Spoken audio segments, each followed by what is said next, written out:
For a while, welcome back. Yes, thank you. What do you make of this rally you've come back to? I mean, it just seems like animal spirits just, kind of running amok. It doesn't sort of matter which. Mag 7 was clearly really strong, but a lot of other things were, although with the exception of industrials, not. Financials, they've had a big run, but kind of lukewarm today. Bitcoin, again, topping 100,000 after pulling back to, 94.5. So, I don't know. I feel like it's just animal spirits run amok, and I feel like animal spirits, they don't stop at fair value. They continue to go, So, I mean, I'm long. This is really fun. It will end, I'm sure. The VIX is really low now. Probably decent time to buy some protection, which I haven't done yet. But I feel like for right now, sort of, I don't know. Yeah. When you talk about animal spirits, they're going after the biggest stuff right now. Normally at this stage of the rally, you would expect it to be a lot of crap. And I'm not exactly buying what Tim's serving up here about, I look at the equal weight S&P. I look at the equal weight S&P, and it's up 16% of the year, right? And you look at, let's say, the NASDAQ, it's doubled up that performance. So what is that telling you? It's telling you that all the stuff that got us here, it continues to get us here. And so it becomes increasingly narrow. So semiconductors haven't made new highs since July. The NASDAQ hasn't made a new high to the S&P relative since July. So the horses haven't really been bridled and running. We've been getting financials. We've been getting other parts of the consumer space, discretionary. So, I agree. We need these stocks. But you can't tell me they have led the market for the last 2 months. So every one of the Mag 7s at all-time highs. Apple's up 28% of the year. Nvidia's up 181% of the year. Microsoft underperforms, and it's a little off its highs, but it's up 20% of the year. Google up 40% of the year. Amazon up 51% of the year. Meta up 80% of the year. Tesla up 70%. You're talking about on the year. I know those numbers as well. This is like $15 trillion or more in market cap, and it's half the weight almost of the S&P 500. It definitely is half the weight of the NASDAQ 100. So if you just look at the equal weight. But my point is that on a relative basis, these stocks have actually underperformed the S&P. They're starting to pick up steam, but if you look at the triple Qs to the S&P, they haven't made a relative high since July. I don't know. A lot of our viewers are really thinking about relative here. You know what I mean? Like they're actually. Well, that was my point. My point was that the rest of the market's rallying, and if these stocks now want to rally, they're going to take the market higher. We split you guys up finally. We had clear as day. I was clear as day on that. So Yeah, you seem a little miffed by that. No, I'm happy to split up. I'm happy to talk this up again. We need that leadership, otherwise the market's going to run into a problem. And you're saying that we have the leadership and the market has a problem. I'm not saying the market has a saying the markets are not. No, he's not saying the markets are ready to go higher because you finally have participation from companies that not have been bad performers. We know what they've done, but they haven't performed relative to the market. They haven't led the market higher for 3 months, and we all know that. So you look at the chart, the relative triple Qs to the S&P. When did it peak? In July. I thought you said that we need the Titans to run in order for the markets to go even higher. You're saying the opposite. I just don't agree with that. I just don't agree with that. You don't think we're broad? Well, look at the equal weight S&P. Look at the Russell 2000. The banks are kind of stuck in the mud here a little bit. Nvidia's stuck now a little bit. What do you got? Banks have rallied. They've outperformed significantly in the last 2 months. Over the last few months. I don't disagree with that. Haven't I just? You listen to me. Haven't I been saying since July the rest of the market has outperformed what have been the stocks we're talking about today? And I'm saying that's great news because today they're showing the kind of leadership that can take the market higher.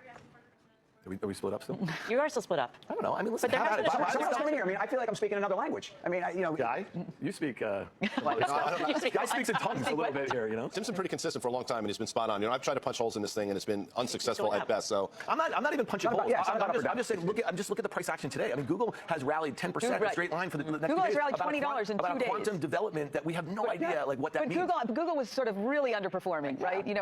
Even Meta had been cheaper for a while. Let's talk about Apple for a second, because you just mentioned the Broadcom thing. I saw that. I read the story this morning. That's great. By the time they develop this chip and integrate it and all their stuff, and Apple Intelligence is working with it, we're talking like late 26, maybe 27 sort of stuff. So the stock, Apple didn't rally today, right? So Apple's trading at 34 times single-digit expected growth. iPhones are not growing. Apple Intelligence is a zero. Apple has rallied 30% since June 10th when they introduced Apple 10. The super cycle upgrade, not happening here, people. And we've been saying this. So both things can be right. The fundamentals can be stuck in them. I know, it's a runaway breakout. So what is that? That's multiple expansion. It tells you animal spirits are taking over this market, and they could go much higher. I'm not making a case to sell the market. I'm just saying if you're chasing these things right here and you're just getting into the trade, it doesn't seem like a great spot. Let me ask this question. Let's say it's animals, whatever it is causing the market. What are those, by the way?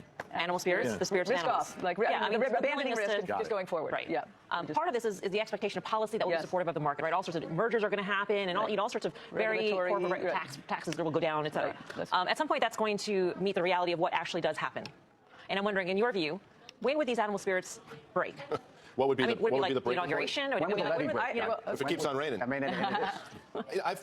probably the wrong person to ask because I thought it was going to break for such a long time for a myriad of different reasons, none of which have come to fruition. I do think that valuation at some point is important, and it's not that you trade on valuation, but the more expensive the market gets, and if you look at that Buffett indicator, which is now 209%, the last time we saw anything close to that was pre-dot-com crisis in 99-2000, it gives the market less and less room for error. So therein lies my concern. To me, it's probably tariffs.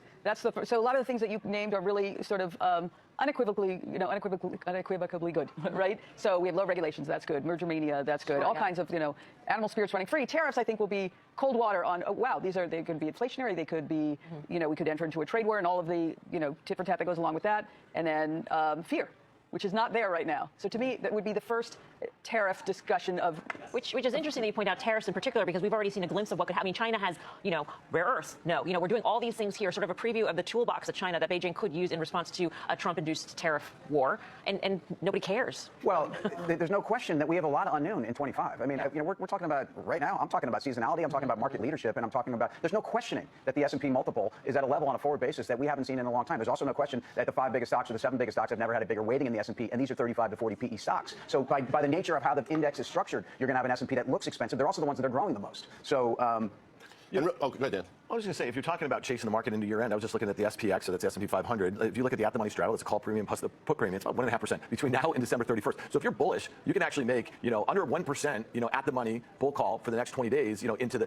That seems unusually cheap. Now, I think we're all in agreement. There's nothing that's going to unhinge this market at this point. I think you make the most important point. It's like, what is built into the market about policy, right? And so I actually going to go the opposite way. I actually think that they're not going to be a trade war. Definitely not in 2025. They're going to keep jawboning it. I think taxes probably, you get the extension of the current tax. I don't think they go much lower. And so, like, at the end of the day, we probably end up having similar policy. Some of the M&A we might see, maybe it was just kind of put off for a couple years. It's not going to change the market structure. It's not going to change any specific industry. That maybe some of the FTC and the DOJ suits go by the wayside for some of the big tech. But I think everything's kind of in place to continue to do what it's doing, except for the fact that what sort of performance have we pulled forward about all the excitement, whether it's generative AI going into other industries, whether it's quantum computing, whether it's whatever the heck. That's kind of the issue here. So I don't know. In terms of policy, today the most important policy is Fed policy. Okay, and today we got at least some green light for a December cut. There's nothing going to stand in the Fed's way here to calibrate a little lower, which I think is Steve's word of yesterday. It was great to have Steve Leisman here. The Fed to me is the biggest impediment to 25 right now, because all the other things, geopolitics, in one of the worst geopolitical years of all time, the market went screaming higher. I'm not saying there won't be a comeuppance at some point. I do believe all of this expectation of Trump policy that we still have to see rubber hit the road is very much an unknown. But most importantly is if equity markets have the Fed as their friend and the labor market stays strong and people have jobs and we actually have growth, it's great for equities. I think the Fed as a friend is more priced in than how friendly they will actually be, right? I think that seems like a sort of, a foregone conclusion that they will cut 25 basis points in the next meeting, and maybe that doesn't really matter, but I do think that Powell will have a hawkish tone, and I think that, we'll see unless things change dramatically. Why do we need to cut with the market where it is with the GDP moving because they're supposedly still restrictive. Restrictive how? I don't see it. I don't see it. I don't see it either. So I don't know, unless things change dramatically, to me, the Fed will not be your friend, but I don't know, maybe the market doesn't care. No, I think just to tie a bow, I think Tim thinks the employment picture can remain. It has, but my concern in this year, it didn't come to fruition like many things, but the unemployment rate starts to move in a way the market's not prepared for. That's a concern. And interest rates going higher. I'll say again, today's a day where the TLT should have rallied in a meaningful way, given that number, which was better than I think the whisper number that people were looking for. The fact that yields are sort of headed back up, in my opinion, is concerning. All right, we've got an earnings alert on Adobe. Shares are sinking despite the company being at the top of the bottom line.